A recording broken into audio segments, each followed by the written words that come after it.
All right, we are back. Welcome to another episode of Wood Shop Good Chop Wood. I'm your host, Big Mike. So today what we're doing is we're gonna do something a little different than what I'm used to and what I normally do. But I watched this guy on YouTube, and he said that if you, if I can move it over here to the surface. I mean, these boards are just a little warped. Maybe if I flip them over,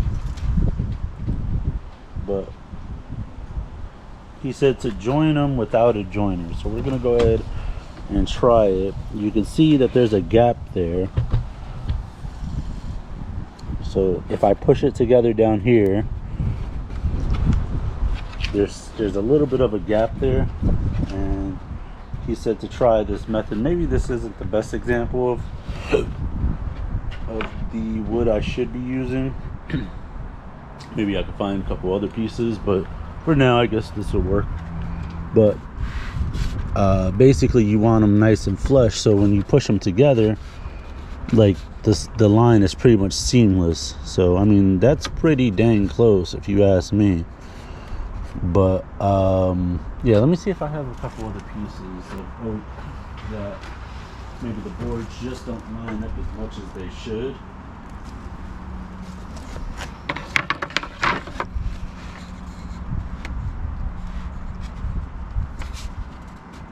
I mean, these are still, again, pretty close. I mean, aside from one board being significantly a bit taller than the other, there really isn't much gap, but he said it should be pretty much seamless. So if they're supposed to be seamless, he's showing us how to joint without a joiner. So this would be like a better example. See how there's a gap in the wood right there?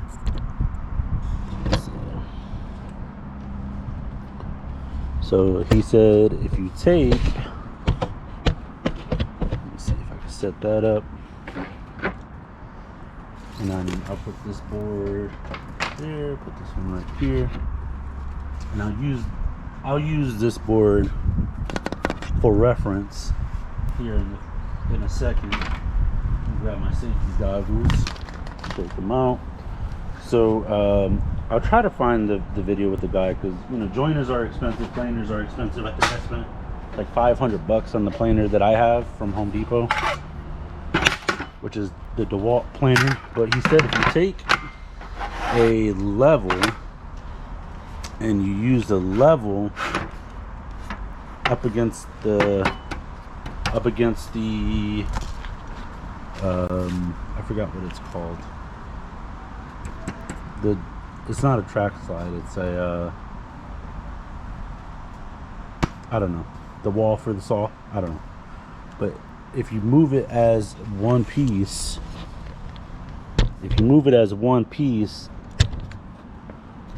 let's see, I'll just lock this in. I know the measurement's not even, but if you take this and you run it through as one piece, he said it'll be a straighter edge. So I mean, granted, I should have went out and bought a flatter, more straight level. Not straight, but if I were to slide that, it gets caught a little bit, especially like right there. So but yeah, I guess we'll try this method on this, and yeah, let's see how it goes. I'm interested to see if it'll plane up nice.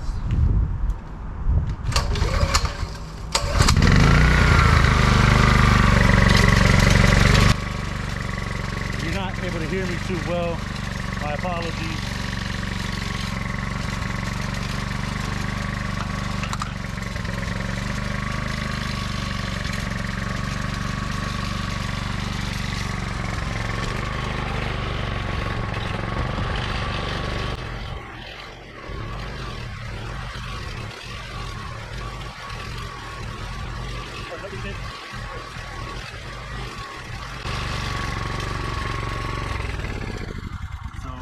other thing he said, or the first thing he said, to make sure that your blade is at a 90-degree angle, because if it's not, then it's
it did take off. It did take off some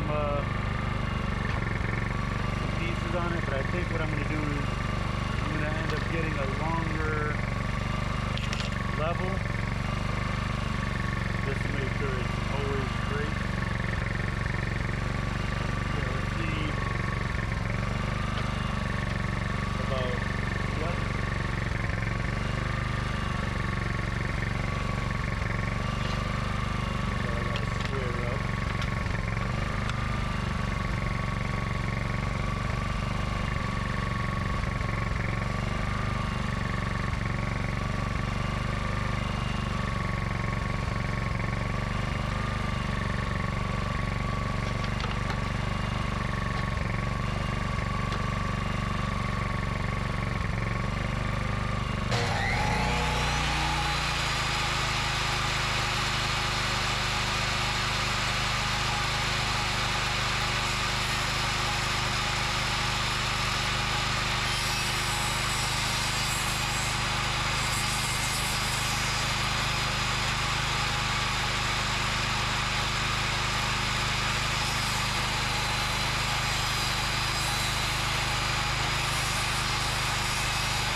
Alright, so part of this channel is making do with what you got, right?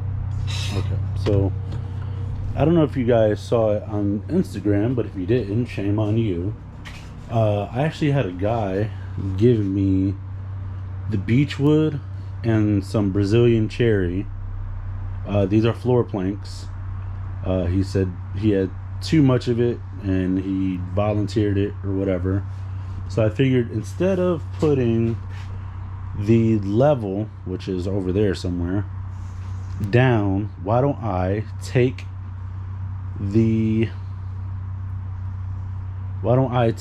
one of the shorter planks, but it has to be longer than the boards I'm trying to cut down. So as you can see, that meets up with that, but this is shorter than that, and we want to run it through at the same time. So obviously the shortest one isn't going to fit. So what if I took the second to shortest one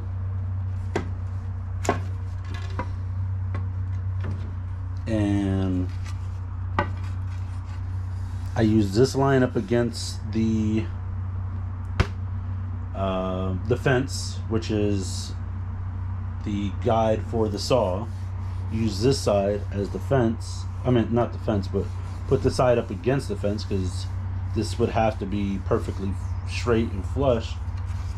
Cut off this lip here, this little lip, cut that off, and then I could run the board alongside that. So let's try that, because this is all wood that I'm just experimenting with anyway. So, and I don't feel like paying another $500 to $1,000 for a joiner, and I don't have time or the patience to make a jig.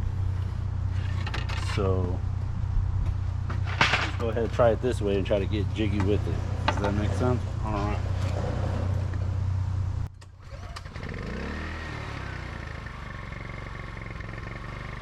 Safety dog is on.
I'm doing wrong.